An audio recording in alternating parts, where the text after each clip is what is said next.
페르세폴리스의 밤은 언제나 향기로웠다. 페르시아 제국의 심장부 크세르크세스 대왕의 통치 9년째를 맞이한 이 도시는 티리안 자주색 비단과 황금 장식으로 빛났다. 하지만 왕궁 깊숙한 곳, 여인들의 궁전 한방에서는 한 소녀가 떨고 있었다. 아미다스, 13살. 오늘은 그녀의 생일이었다. 그녀의 방은 제국에서 가장 아름다운 장소 중 하나였다. 벽은 청금석으로 장식되어 있었고 바닥에는 바빌론에서 온 양탄자가 깔려 있었다. 공기는 모략과 장미향으로 가득했다. 시녀들이 가져온 옷은 손으로 짠 최고급 비단이었고 금실로 수놓아져 있었다. 목걸이는 인더스 강 너머에서 온 진주로 만들어졌고 팔찌는 이집트의 금 세공인이 손수 제작한 것이었다. 하지만 아미다스는 이 모든 것을 보지 못했다. 그녀의 눈은 어머니의 손만을 쫓고 있었다. 어머니는 말없이 딸의 얼굴에 화장을 하고 있었다. 검은 코올로 눈을 그리고 붉은 염료로 입술을 칠하고 흰 가루로 피부를 밝게 만들었다. 각 붓질이 느렸다. 마치 시간을 늦추려는 듯 아니면 받아들이려는 듯 어머니의 손이 떨렸다. 약간씩, 거의 눈에 띄지 않게. 하지만 아미다스는 알아차렸다. 어머니, 아미다스의 목소리가 갈라졌다. 왜 이렇게 해야 하나요? 오늘은 제 생일인데. 어머니는 대답하지 않았다. 그녀는 계속 화장을 했다. 뺨의 연지를, 머리에 진주핀을, 목에 향수를. 각각의 동작은 의식이었다. 아름다움을 위한 것이 아니라 복종을 위한 것이었다. 소녀를 제물로 변형시키는 의식. 마침내 어머니가 입을 열었다. 그녀의 목소리는 속삭임처럼 낮았다. 오늘 밤 네 아버지께서 너를 부르실 것이다. 순간 방 안의 공기가 얼어붙었다. 아미다스는 그 말의 의미를 이해했다. 아니, 이해하고 싶지 않았다. 그녀는 후궁의 여인들이 왕을 섬긴다는 것을 알고 있었다. 궁전에서 자란 소녀로서 그녀는 벽 너머에서 들리는 소리들을, 이른 아침 피곤한 얼굴로 돌아오는 여인들을, 그리고 절대 말하지 않는 그들의 침묵을 알고 있었다. 하지만 그것은 다른 여인들의 일이었다. 첩들의 일, 포로들의 일, 헌상된 귀족 딸들의 일이었다. 자신의 일이 아니었다. 그녀는 왕의 딸이었다. 그의 피가 흐르는 자식이었다. 아니에요. 아미다스가 고개를 저었다. 아버지는 저는 그분의 딸이에요. 너는 왕의 소유물이다. 어머니가 차갑게 말을 끊었다. 그녀의 얼굴은 무표정했지만 눈가에 눈물이 맺혀 있었다. 네 몸은 그분의 것이다. 태어날 때부터 그래왔다. 네가 여자로 태어난 순간부터 말이다. 어머니는 마지막 향수를 아미다스의 목덜미에 뿌렸다. 제스민 향이 너무 진해서 숨이 막힐 것 같았다. 저항하지 마라. 어머니가 덧붙였다. 그것은 네 고통만 연장시킬 뿐이다. 네 언니들도 모두 이 밤을 거쳤다. 너도 거쳐야 한다. 이것이 왕의 딸의 운명이다. 문이 열렸다. 환관이 들어섰다. 그의 얼굴은 왁스 인형처럼 매끄럽고 감정이 없었다. 그는 수천 번이 일을 해왔다는 듯 무심하게 고개를 숙였다. 공주님, 왕께서 부르십니다. 아미다스는 일어날 수 없었다. 그녀의 다리가 말을 듣지 않았다. 환관이 그녀의 팔을 잡았다. 부드럽지만 단호하게. 그녀는 끌려나가기 시작했다. 마지막 순간 아미다스는 어머니를 돌아보았다. 어머니는 서 있었다. 눈물도 없이 움직임도 없이 그저 보고만 있었다. 마치 이미 죽은 사람처럼, 아니 오래전에 죽은 사람처럼.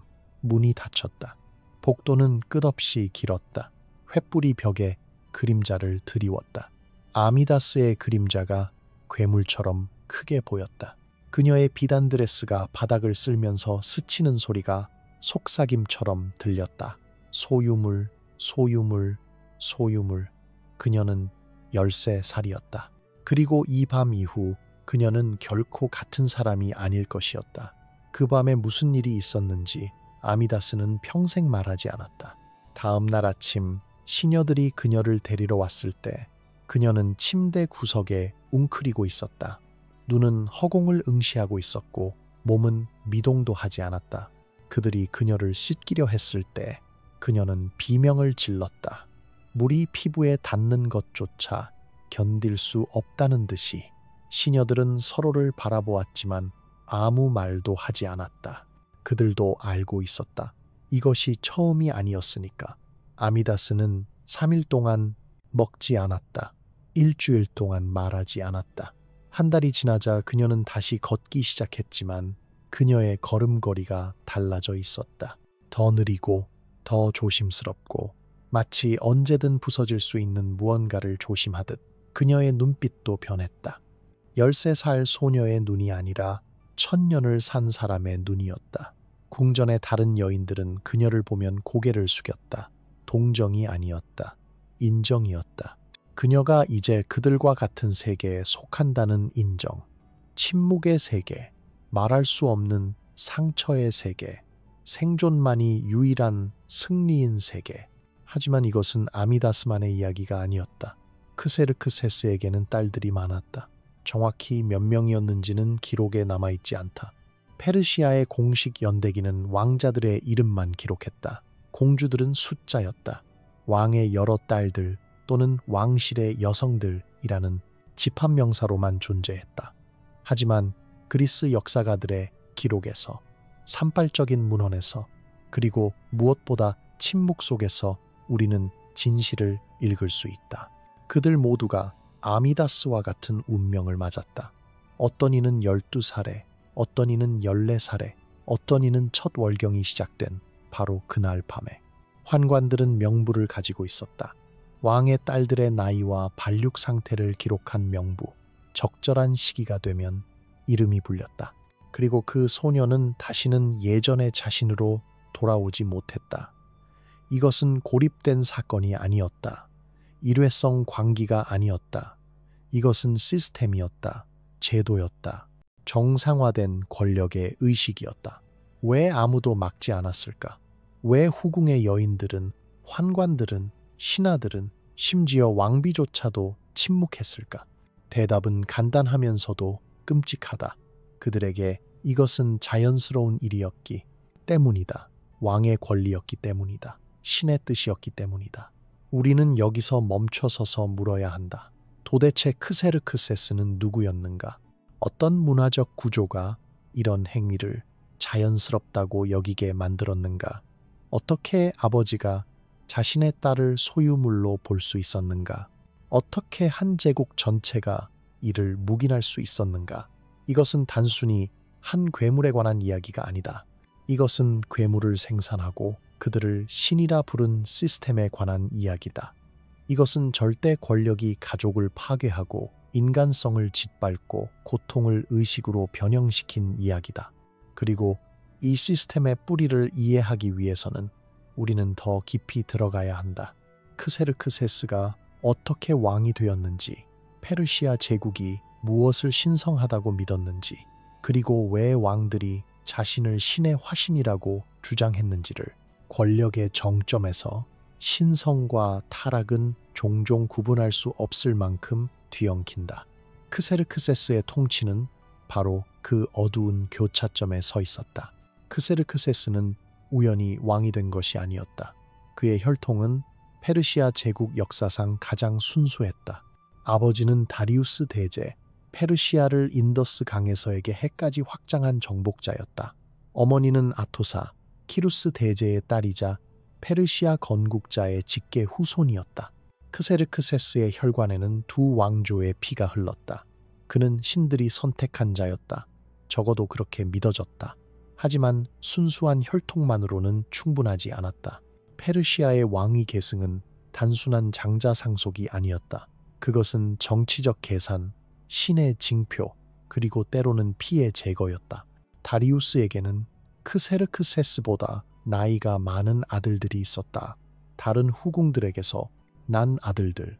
하지만 아토사의 아들만이 키루스와 다리우스 양쪽의 피를 물려받았다. 이것이 결정적이었다. 기원전 486년 다리우스가 죽었을 때 크세르크세스는 36살이었다. 그는 이미 수십 년간 권력의 복도를 걸어왔다. 아버지 옆에서 전쟁을 보고 신하들의 음모를 목격하고 제국을 통치하는 법을 배웠다. 하지만 무엇보다도 그는 한 가지를 배웠다. 왕은 인간이 아니라는 것을. 페르시아의 왕은 아후라 마즈다의 대리인이었다. 빛의 신, 진리의 신, 우주 질서의 신. 왕의 말은 법이었고 왕의 의지는 신의 뜻이었으며 왕의 욕망은 신성한 권리였다. 이것이 크세르크세스가 물려받은 것이었다. 왕관뿐만 아니라 신격화된 정체성. 하지만 그의 즉위는 그늘 속에서 시작되었다. 다리우스는 위대했지만 그는 실패했다. 기원전 490년 마라톤 평원에서 그의 군대는 그리스인들에게 패배했다. 작은 도시 국가들, 페르시아 제국의 서쪽 변방에 있는 보잘것없는 반란자들이 위대한 페르시아의 군대를 격퇴했다. 이것은 단순한 군사적 패배가 아니었다. 신성에 대한 도전이었다. 만약 페르시아의 왕이 진정신의 선택을 받았다면 어떻게 패배할 수 있단 말인가? 크세르크세스는 이 질문에 답해야 했다. 그리고 그의 대답은 분명했다. 복수, 더 크고 더 압도적이고 더 신적인 복수. 그는 즉위 후 첫 몇 년을 준비에 바쳤다. 제국 전역에서 군대를 소집했다. 페르세폴리스를 더욱 웅장하게 확장했다. 새로운 궁전을 지었고 새로운 기념비를 세웠고 자신의 신성함을 돌에 새겼다. 그는 인류 역사상 가장 큰 군대를 모았다. 헤로도토스는 100만 명이 넘었다고 기록했다. 과장일 수도 있지만 규모는 상상을 초월했다. 페르시아인, 메디아인, 박트리아인, 이집트인, 페니키아인, 인도인까지 제국의 모든 민족이 크세르크세스의 깃발 아래 모였다. 이것은 단순한 침공이 아니었다. 이것은 신의 심판이었다. 하지만 군대와 함께 크세르크세스는 다른 것도 물려받았다. 다리우스의 후궁, 수백 명의 여인들이 왕궁 깊숙한 곳에 살고 있었다. 전쟁 포로들, 헌상된 귀족의 딸들, 정치적 결혼으로 온 공주들, 그리고 무엇보다도 전왕의 딸들. 페르시아의 법에 따르면 왕이 죽으면 그의 후궁은 다음 왕에게 상속되었다. 아들이 아버지의 첩들을 물려받는 것이었다. 이것이 첫 번째 경계선의 붕괴였다.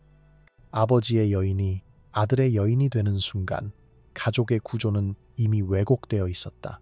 그리고 이 왜곡된 구조 속에서 다음 단계는 논리적으로 보일 수 있었다.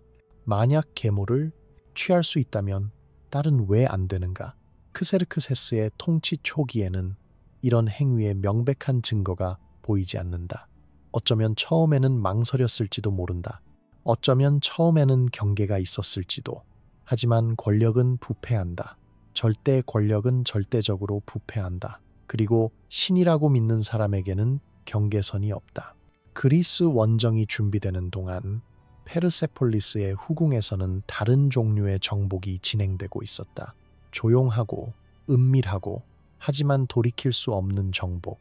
아버지와 딸 사이의 마지막 경계선이 무너지기 시작했다. 페르시아 제국의 신학에는 위험한 개념이 자리 잡고 있었다. 신성한 피, 왕실의 혈통은 단순히 인간의 것이 아니라 아후라 마즈다로부터 직접 흘러내린 것이라고 믿었다. 최초의 왕들은 신과 인간 사이의 중재자였고 그들의 후손은 이 신적 본질을 물려받았다. 하지만 이 신성한 본질은 희석될 수 있었다. 일반인과의 결혼을 통해, 낮은 혈통과의 혼합을 통해. 그래서 순수성이 필수적이었다. 신의 피를 보존하기 위해 왕실의 결합은 왕실 내부에서 이루어져야 했다. 형제와 자매, 사촌과 사촌, 그리고 궁극적으로는 아버지와 딸. 이것이 조로아스터교 신학의 어두운 해석이었다. 혈통의 순수성이 모든 것을 정당화했다.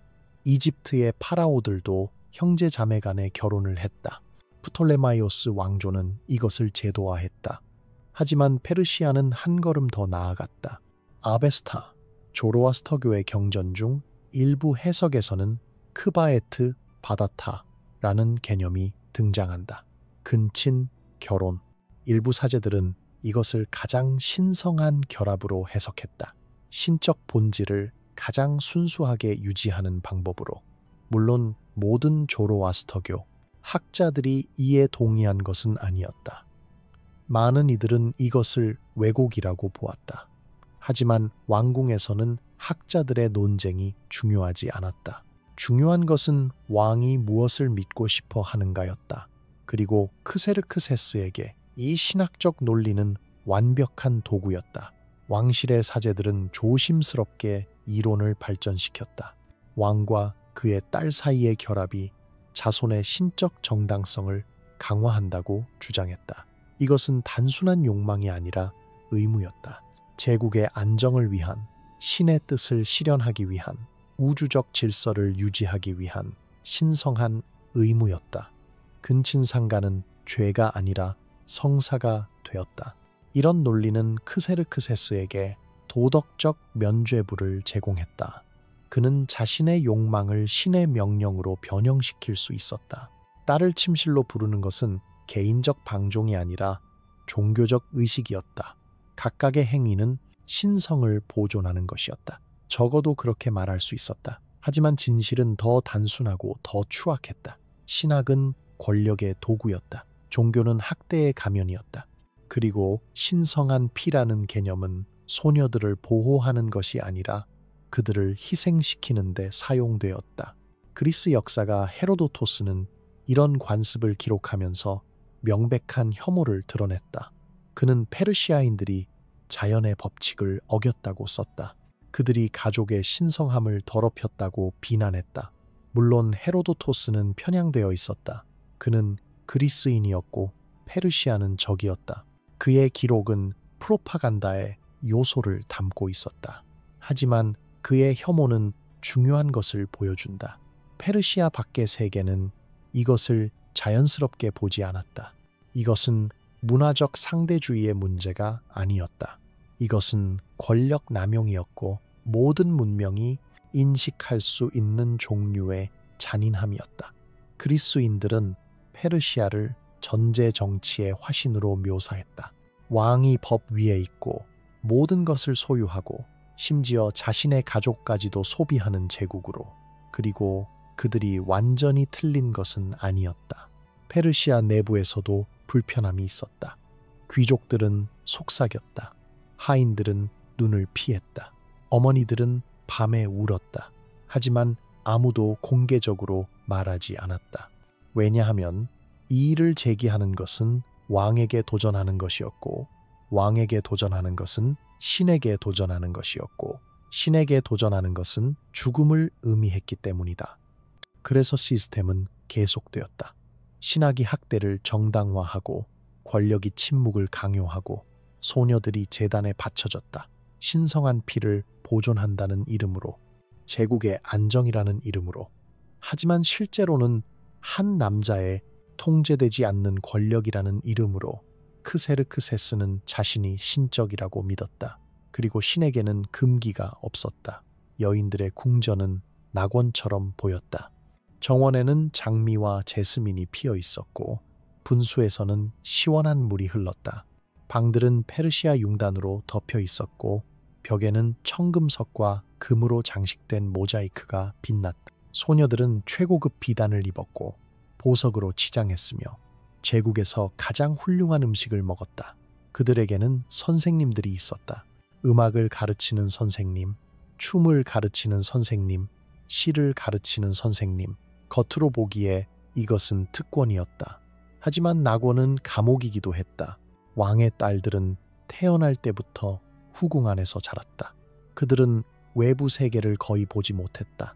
페르세폴리스의 거대한 벽 너머에 무엇이 있는지 알지 못했다. 그들의 세계는 이 향기로운 정원, 이 화려한 방들, 그리고 끝없는 기다림으로 이루어져 있었다. 무엇을 기다리는가? 그들도 처음에는 몰랐다. 하지만 나이가 들면서 그들은 배웠다. 소녀들은 서로를 관찰했다. 언니들이 어떻게 변하는지를. 12살, 13살, 14살이 되면 어떤 일이 일어나는지를. 처음에는 아무것도 아닌 것처럼 보였다. 언니는 여전히 같은 정원에서 놀고 같은 수업을 듣고 같은 노래를 불렀다.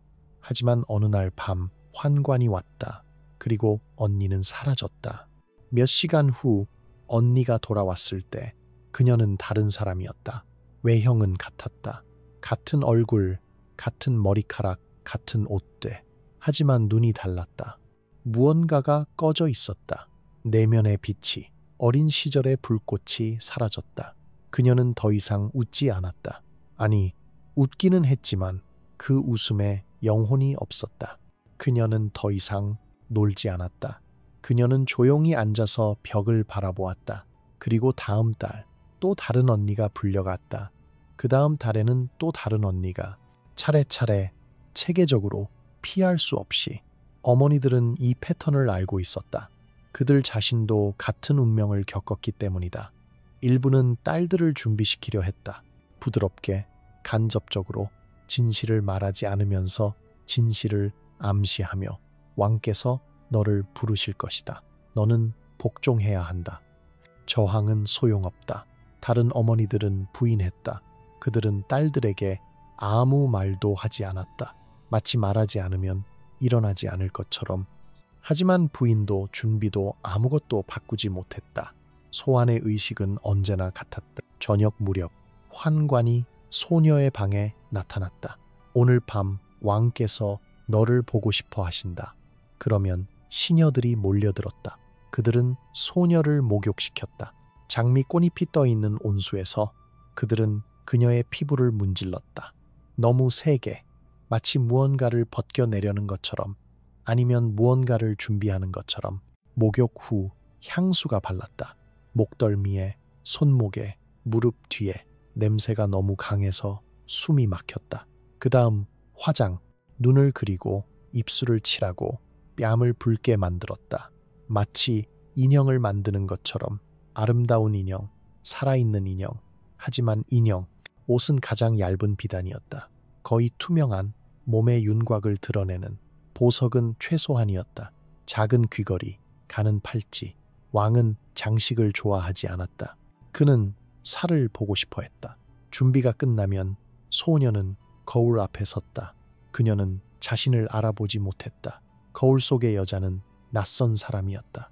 성숙해 보이는, 유혹적인, 하지만 여전히 어린아이의 눈을 가진. 그리고 마지막 걸음, 환관이 그녀의 손을 잡았다. 그의 손은 차갑고 건조했다. 그들은 복도를 걸었다.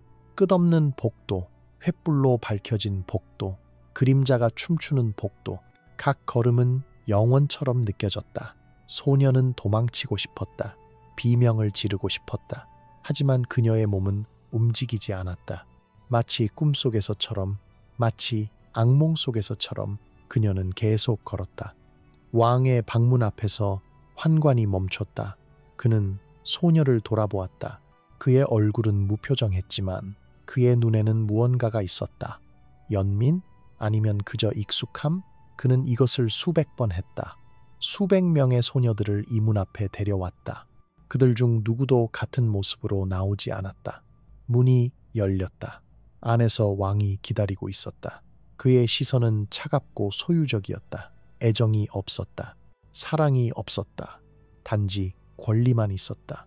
그는 자신의 소유물을 바라보고 있었다. 딸이 아니라 물건을, 인간이 아니라 재산을. 소녀는 안으로 들어갔다. 문이 닫혔다. 그리고 궁전의 나머지 부분에서는 삶이 계속되었다. 하인들은 계속 일했고, 경비병들은 계속 순찰했고, 다른 여인들은 계속 노래했다. 마치 아무 일도 일어나지 않는 것처럼. 왜냐하면 이것은 특별한 일이 아니었기 때문이다. 이것은 일상이었다.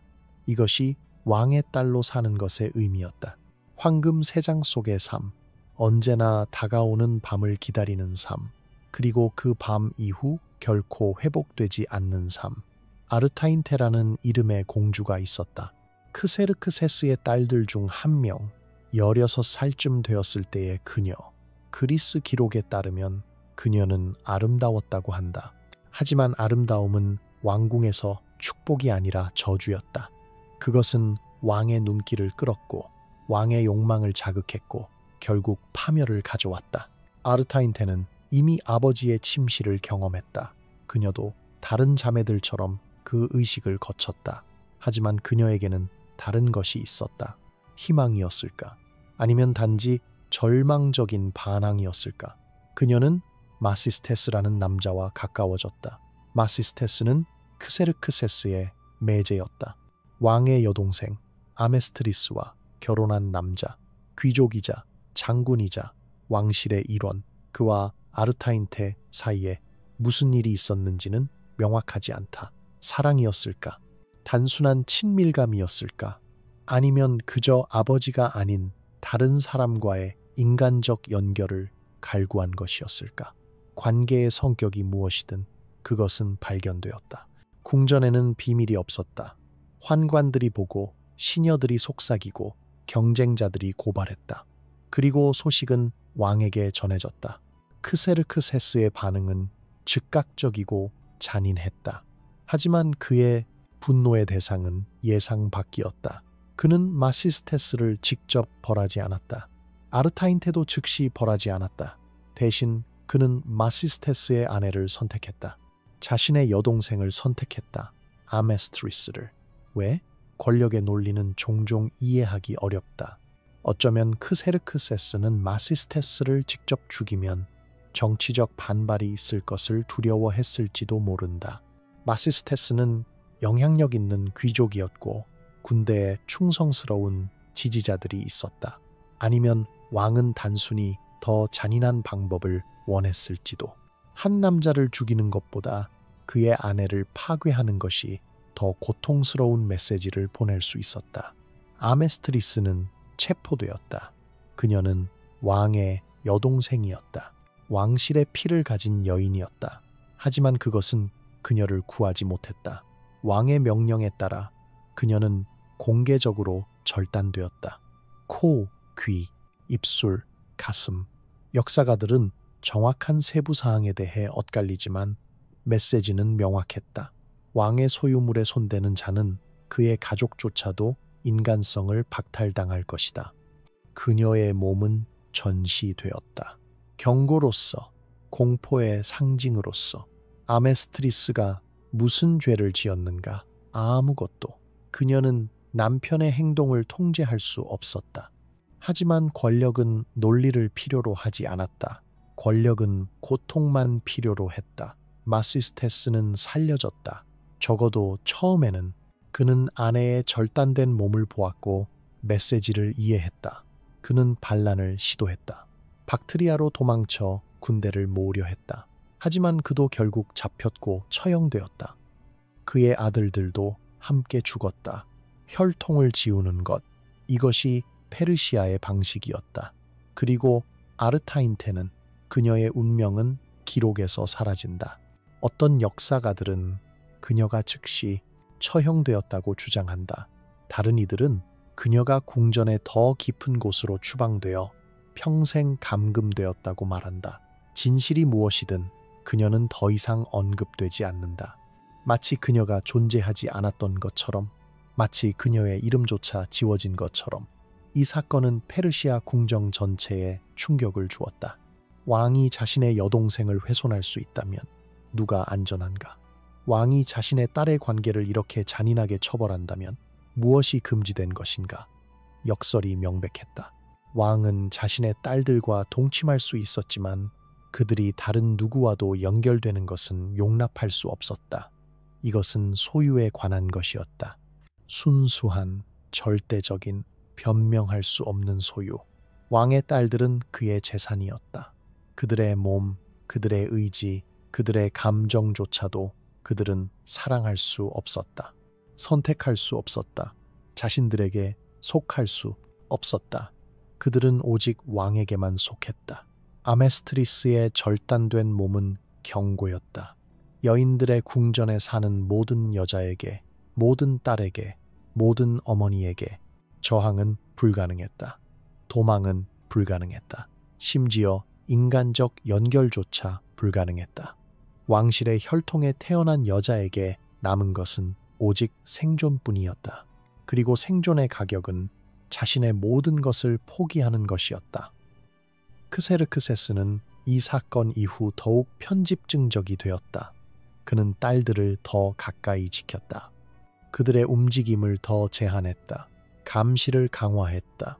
후궁은 더 깊은 감옥이 되었다. 그리고 소녀들은 아르타인테의 운명을 기억했다. 그들은 침묵했다. 복종했다. 살아남았다. 기원전 480년 크세르크세스는 마침내 그리스로 진군했다. 그와 함께 간 것은 군대만이 아니었다. 그는 후궁의 일부를 데려갔다. 여러 첩들과 함께 그의 딸들 중 몇 명도 포함되었다. 공식적인 이유는 왕의 위안과 신적 존재였다. 왕은 혼자일 수 없었다. 그의 권력은 여성들에 둘러싸여 있을 때 완전해졌다. 하지만 딸들이 동행한 진짜 이유는 다른 곳에 있었다. 그들은 정치적 도구였다. 보상이었다. 상품이었다. 전쟁 중에 공을 세운 장군들에게는 포상이 필요했다. 금과 토지만으로는 충분하지 않았다. 가장 큰 영예는 왕실과의 결합이었다. 그래서 크세르크세스는 자신의 딸들을 선물로 주었다. 메가비주스 장군이 첫 번째였다. 그는 테르모필레 전투에서 탁월한 용맹을 보였다. 보상으로 그는 왕의 딸을 받았다. 아미다스, 이야기에 처음에 등장한 그 소녀, 이제 14살, 15살쯤. 그녀는 전쟁 캠프에서 낯선 남자에게 시집갔다. 결혼식은 군대 앞에서 거행되었다. 왕의 관대함을 보여주는 스펙터클. 수천 명의 병사들이 지켜보는 가운데 어린 공주는 나이든 장군에게 넘겨졌다. 그녀의 얼굴에 어떤 표정이 있었을까? 기록은 말하지 않는다. 아무도 그녀의 감정에 관심이 없었다. 메가비주스에게 이것은 영광이었다. 왕의 사위가 되는 것, 왕실의 혈통과 연결되는 것. 하지만 아미다스에게는 그녀는 아버지의 침실에서 벗어났지만 새로운 종류의 포로가 되었다. 한 남자의 소유물에서 다른 남자의 소유물로 다른 딸들도 비슷한 운명을 맞았다. 전쟁이 진행되면서 크세르크세스는 계속 딸들을 나눠주었다. 충성을 사는 대가로, 야망을 만족시키는 대가로. 각 결혼은 정치적 거래였다. 소녀들은 협상의 대상이 아니라 협상 그 자체였다. 하지만 그리스 원정은 재앙으로 끝났다. 살라미스 해전에서 페르시아 함대는 괴멸되었다. 크세르크세스의 신적 이미지는 산산조각 났다. 불패의 왕이 패배했다. 신의 선택받은 자가 굴욕을 당했다. 그는 패잔병과 함께 페르시아로 후퇴했다. 그리고 그의 편집증은 더욱 깊어졌다. 살라미스의 패배 이후 크세르크세스는 변했다. 전장에서 권위를 잃은 왕은 다른 곳에서 그것을 되찾으려 했다. 그리고 가장 쉬운 대상은 언제나 후궁이었다. 저항할 수 없는 자들, 목소리를 낼 수 없는 자들, 새로운 딸들이 더 이른 나이에 소환되기 시작했다. 13살이 기다려지지 않았다. 12살, 때로는 11살, 의식은 사라지고 잔인함만 남았다. 왕은 더 이상 신성함을 가장하지 않았다. 이제 그것은 순수한 권력의 행사였다. 기록 중 가장 충격적인 사례는 어린 아메스트리스였다. 12살, 아직 완전히 성숙하지 않은 소녀. 크세르크세스는 그녀를 불렀다. 그리고 몇 달 후 그녀는 임신했다. 12살 소녀의 몸은 아이를 낳을 준비가 되어 있지 않았다. 궁전의 의사들은 걱정했지만 아무도 왕에게 말할 수 없었다. 아메스트리스는 공포 속에서 임신 기간을 보냈다. 그녀의 몸은 변형되었고 고통은 끝이 없었다. 하지만 크세르크세스에게는 다른 계획이 있었다. 그는 아르타바니스를 불렀다. 자신의 경호대장, 가장 신뢰받는 장군 중 한 명. 왕은 제안했다. 내 딸과 결혼하라. 그녀가 낳을 아이를 내 아들로 키워라. 이것은 선물이 아니라 시험이었다. 아르타바니스는 왕의 아이를 자신의 아이로 받아들여야 했다. 왕의 딸을 아내로 맞되 그녀가 이미 왕의 아이를 임신하고 있다는 것을 알면서 이것은 충성의 증명이었다. 아니, 굴욕의 증명이었다. 아르타바니스는 거절할 수 없었다. 왕의 명령을 거부하는 것은 죽음을 의미했다. 그래서 그는 동의했다. 12살 임산부와 결혼했다. 그가 아버지가 아닌 아이를 기다렸다. 소녀에게 이것은 새로운 종류의 악몽이었다. 그녀는 아버지에게 학대당했고 그 결과로 임신했고 이제 낯선 남자에게 넘겨졌다. 그 남자는 그녀의 몸 안에 있는 아이가 왕의 것임을 알고 있었다. 그녀는 두 남자 사이에 정치적 거래였다. 인간이 아니라 용기였다. 왕의 씨앗을 운반하는 용기. 아이가 태어났을 때 그것은 아르타바니스의 아들로 기록되었다. 하지만 모두가 진실을 알았다. 궁전의 모든 사람이 속삭였다. 이 아이는 왕의 아들이자 손자였다. 근친상간의 산물이자 정치적 조작의 산물이었다. 심리적 고문은 상상을 초월했다. 소녀에게 그녀는 자신의 아버지의 아이를 낳았지만 다른 남자의 아내로 살아야 했다. 아르타바니스에게 그는 매일 자신의 굴욕을 목격해야 했다. 아이에게 그의 정체성 자체가 거짓이었다. 이것이 패배 후의 크세르크세스였다. 그리스에서 신성함을 잃은 그는 가족 안에서 절대적 권력을 확인했다. 정치적 계산과 개인적 학대는 더 이상 구별되지 않았다. 모든 것이 권력의 표현이었다. 모든 것이 통제의 선언이었다. 크세르크세스의 말년은 점점 더 어두워졌다. 그는 궁전 깊숙이 은둔했다. 정치에서 물러나고 전쟁을 포기하고 오직 후궁과 향락에만 몰두했다. 제국은 신하들이 관리했고 왕은 그림자가 되었다. 기원전 465년 8월 그림자는 사라졌다. 아르타바니스, 바로 그 경호대장이 크세르크세스를 암살했다. 침실에서 잠든 왕의 목을 찔렀다. 수십 년간 쌓인 굴욕의 대가였을까? 아니면 단순한 권력 교기였을까? 역사는 명확한 답을 주지 않는다. 왕의 죽음은 즉시 혼란을 불러왔다. 아들들이 서로를 죽이기 시작했다. 장남 다리우스가 먼저 암살되었다. 아르타바니스가 그를 제거하고 차남 아르타크 세르크세스를 옹립하려 했다. 하지만 아르타크 세르크세스는 배신자를 처형하고 스스로 왕좌를 차지했다. 형제들은 계속 싸웠다. 히스타스페스, 또 다른 왕자가 반란을 일으켰다. 그도 진압되고 처형되었다. 피는 왕실을 적셨다. 아들들이 서로의 목을 겨누는 동안 딸들은 어디에 있었을까? 그들은 새로운 위협이 되었다. 아르타크 세르크세스는 아버지를 닮았다. 그는 자매들을 보고 위험을 보았다. 왕실의 피를 가진 여자들, 라이벌들이 이용할 수 있는 정치적 도구들. 일부는 처형되었다. 일부는 추방되었다. 일부는 충성스러운 신하들에게 급히 시집 보내졌다. 살아남은 자매들은 다시 한번 협상의 칩이 되었다. 새로운 왕은 그들을 사용해 동맹을 맺었다. 반대파를 무력화했다. 각 결혼은 정치적 거래였고 각 추방은 위협의 제거였다. 아버지 아래에서 그들은 학대당했다. 오빠 아래에서 그들은 제거되었다. 권력의 주인이 바뀌어도 왕실 여성의 운명은 변하지 않았다. 그들은 여전히 소유물이었다. 여전히 도구였다. 여전히 희생자였다. 일부 자매들은 복종을 통해 살아남았다. 그들은 새로운 왕에게 충성을 맹세했다. 자신의 의견을 포기했다. 보이지 않게 되려 노력했다. 생존의 기술은 투명해지는 것이었다. 다른 자매들은 완전히 사라졌다. 기록에서, 역사에서, 심지어 소문에서도 마치 그들이 존재하지 않았던 것처럼 왕실의 여성이 불편해지면 그녀는 지워졌다. 간단하고 효율적이고 흔적 없이 학대의 사이클은 계속되었다. 크세르크세스는 죽었지만 그가 만든 시스템은 살아있었다. 왕실의 딸들은 여전히 아버지의, 오빠의, 남편의 소유물이었다. 세대가 바뀌어도 본질은 같았다. 절대 권력은 절대적으로 여성을 소비했다. 아미다스, 이야기에 처음에 등장한 그 소녀를 기억하는가? 13살의 아버지의 침실로 끌려간 그녀. 그녀는 살아남았다. 30대까지.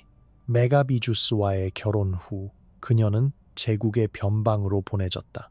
남편은 총독으로 임명되었고 그녀는 총독의 아내가 되었다. 페르세폴리스에서 멀리, 아버지에게서 멀리, 어떤 의미에서는 도피였다. 하지만 탈출은 아니었다. 그녀는 아이들을 낳았다. 남편의 의무를 이행했다. 총독 부인으로서의 역할을 했다. 겉으로는 정상적인 삶이었다. 하지만 밤에 그녀는 여전히 13살이었다. 여전히 그 복도를 걷고 있었다. 여전히 그 문 앞에서 있었다. 아미다스는 다른 살아남은 왕실 여성들과 조용히 연결되었다. 자매들, 사촌들, 같은 운명을 공유한 여자들. 그들은 편지를 주고받았다. 겉으로는 무해한 내용, 가족 소식, 계절 인사. 하지만 행간에는 다른 것이 있었다. 이해, 연대, 조용한 저항. 그들은 서로에게 생존 방법을 가르쳤다. 어떻게 침묵 속에서 살아가는지, 어떻게 고통을 숨기는지, 어떻게 하루하루를 버티는지. 이것은 혁명이 아니었다. 그저 숨쉬는 방법이었다. 하지만 아르타크세르크세스의 스파이들은 이것조차 용납하지 않았다. 편지들이 압수되었다. 모임이 금지되었다. 연결은 끊어졌다. 왕은 여성들의 연대조차 위협으로 보았다. 그들의 자녀들이 인질로 잡혔다. 움직임이 제한되었다. 고립이 강요되었다. 아미다스는 점점 철수했다. 공식 행사에 나타나지 않았다. 식사를 거부했다. 말을 멈췄다. 그녀의 몸은 살아있었지만 영혼은 이미 떠난 듯했다. 의사들은 우울증이라고 불렀다. 하지만 그것은 이름을 붙일 수 없는 무언가였다. 평생의 트라우마가 마침내 승리한 것이었다. 33살에 아미다스는 죽었다. 공식 기록은 병으로라고만 적혀 있다. 장례식은 조용했다. 왕실의 딸답지 않게 소박했다. 그녀의 이름은 곧 잊혔다. 역사는 그녀를 기록하지 않았다. 그녀는 숫자였다. 크세르크세스의 딸들 중 하나였다. 그녀가 죽었을 때 누가 애도했을까? 남편? 자녀들? 그들은 그녀를 알았을까? 진짜 그녀를. 아니면 그들도 껍데기만 보았을까? 총독 부인이라는 역할만. 13살. 소녀는 오래전에 죽었다. 33살 여자는 그저 시체가 따라잡은 것뿐이었다. 페르시아 내부에서도 불편함이 자라고 있었다. 귀족들은 궁전 밖에서 조용히 속삭였다. 왕이 자신의 딸들조차 안전하게 지키지 못한다면 우리 딸들은? 공개적으로 말할 수 없는 질문이었지만 모두가 생각했다. 조로아스터교 학자들 사이에서도 균열이 생겼다. 일부 사제들은 여전히 왕의 행위를 신성한 혈통 보존으로 정당화했다. 그들은 크바에트 바다타 교리를 인용하며 순수성을 강조했다. 하지만 다른 학자들은 다르게 해석했다. 현명한 사제들은 직접 비판하지 않고 우회적으로 가르쳤다. 그들은 가족의 신성함에 대해 설교했다. 아버지의 보호 의무에 대해, 의로운 통치자의 특징에 대해. 그들의 말은 조심스러웠지만 듣는 자들은 이해했다. 이것은 가려진 비판이었다. 하지만 공개적 반대는 불가능했다. 왕에게 도전하는 것은 곧 신에게 도전하는 것이었다. 그리고 신성 모독의 대가는 죽음이었다. 그래서 불만은 지하로 들어갔다. 사적인 대화로, 가족 내 경고로, 침묵의 거부로. 귀족들은 자신의 딸들을 더 조심스럽게 보호했다. 일부는 딸들을 먼 영지로 보냈다. 일부는 일찍 결혼시켰다. 왕의 눈에 띄지 않기 위해. 아이러니했다. 왕실에 가까이 있는 것이 한때는 영광이었다면 이제는 저주였다. 그리스 세계에서 헤로도토스와 다른 역사가들은 이 이야기들을 수집했다. 그들은 페르시아 망명자들을 인터뷰했다. 탈출한 궁정 관리들, 환멸을 느낀 장군들. 이야기들은 과장되었을 수도 있다. 그리스는 페르시아의 적이었고 프로파간다는 전쟁의 무기였다. 하지만 그들의 편견에도 불구하고 그들은 중요한 증거를 보존했다. 페르시아의 공식 기록은 이런 이야기들을 지웠다. 왕조의 역사서는 왕의 영광만 기록했다. 하지만 그리스 기록은 비록 적대적이었지만 희생자들의 목소리를 보존했다.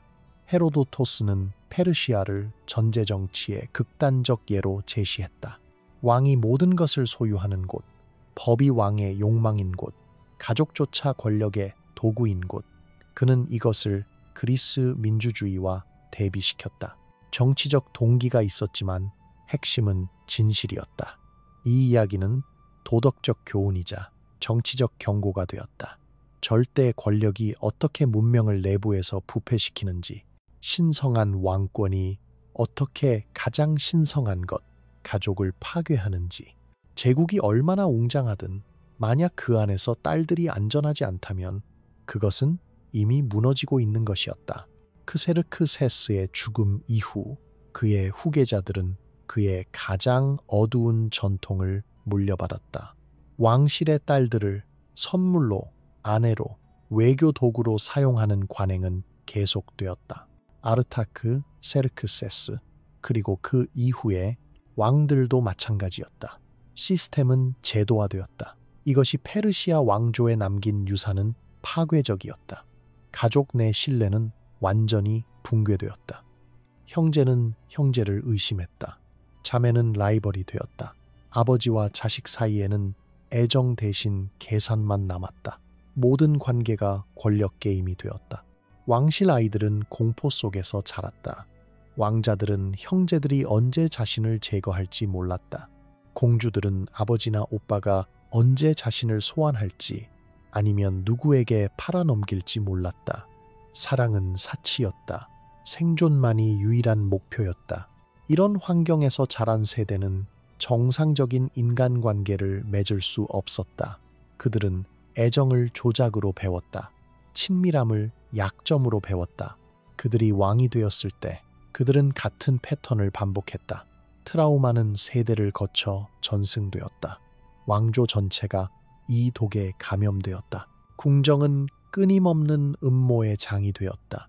신하들은 왕을 두려워했고 왕은 모두를 의심했다. 충성은 매수되었고 배신은 일상이었다. 제국의 행정은 계속 작동했지만 중심은 썩어가고 있었다. 역사가들은 페르시아 제국의 몰락을 알렉산더의 정복으로 설명한다. 군사적 패배, 전략적 실수, 운명의 장군. 하지만 제국은 칼에 쓰러지기 전에 이미 내부에서 무너지고 있었다. 도덕적 부패가 구조적 약점을 만들었다. 권력이 가족을 소비할 때 그 권력은 결국 자신도 소비한다. 신뢰 없는 제국은 충성심으로 유지될 수 없다. 두려움만으로는 충분하지 않다. 크세르크세스는 자신의 딸들을 파괴했지만 그 과정에서 왕조의 미래도 파괴했다. 철학적으로 이것은 중요한 교훈이다. 제국은 전쟁에서만 무너지지 않는다. 그들은 내부의 도덕적 부패로 무너진다. 가장 강력해 보일 때 이미 균열이 시작되고 있을 수 있다. 그리고 그 균열은 종종 가장 약한 자들, 목소리 없는 자들, 여성들과 아이들의 희생에서 시작된다. 크세르크세스의 제국은 이것의 완벽한 사례 연구다. 겉으로는 웅장함, 속으로는 썩음, 돌로 된 기념비, 피로 된 기초, 그리고 결국 모든 것의 붕괴. 페르세폴리스의 폐허를 걷다 보면 거대한 돌기둥들이 여전히 서 있다. 크세르크세스가 자신의 영광을 새긴 벽들, 그의 정복을 기념하는 부조들. 돌은 영원해 보인다. 하지만 돌이 기억하지 못하는 것이 있다. 비명을, 눈물을, 떨리는 손을. 아미다스로 돌아가자. 13살 소녀. 떨리는 손으로 어머니를 마지막으로 바라보던 그 순간 그녀는 모든 목소리 없는 희생자들의 상징이다. 이름 없이 사라진 자매들, 기록되지 않은 어머니들, 잊힌 딸들. 우리는 문화적 맥락을 이해해야 한다. 페르시아의 신학, 왕권의 개념, 그 시대의 권력 구조. 하지만 이해가 용서를 의미하지는 않는다. 맥락은 설명할 수 있지만 정당화할 수는 없다. 고통은 고통이다. 학대는 학대다. 어떤 문화적 틀로도 그것을 지울 수 없다. 심리학적으로 우리는 안다. 트라우마는 시간과 장소를 초월한다. 기원전 5세기 페르시아 소녀의 고통은 오늘날 피해자의 고통과 본질적으로 다르지 않다. 인간의 감정은 역사를 가로지른다. 두려움, 배신감, 무력함, 이것들은 보편적이다. 권력은 사람을 변형시킨다. 절대 권력은 인간성을 파괴한다. 크세르크세스는 자신을 신이라 믿었고 그 믿음은 모든 경계선을 지웠다. 그는 자신의 가족을 인간으로 볼 수 없었다. 그들은 소유물이었고 도구였고 권력의 표현이었다. 하지만 권력은 결국 자기 파괴적이다. 가족을 비인간화하는 시스템은 결국 그 시스템 자체를 파괴한다. 딸들을 소비한 왕조는 미래를 소비한 것이다. 사랑 없는 권력은 공허하고 신뢰 없는 제국은 취약하다. 우리가 기억해야 할 것은 크세르크세스의 기념비가 아니다. 페르세폴리스의 웅장함이 아니다. 우리가 기억해야 할 것은 대가를 치른 자들이다. 이름을 잃은 딸들, 목소리를 잃은 어머니들, 어린 시절을 잃은 소녀들. 역사는 승자가 쓴다고 한다. 하지만 때로 우리는 침묵 속에서 읽어야 한다. 기록되지 않은 것에서, 말해지지 않은 것에서.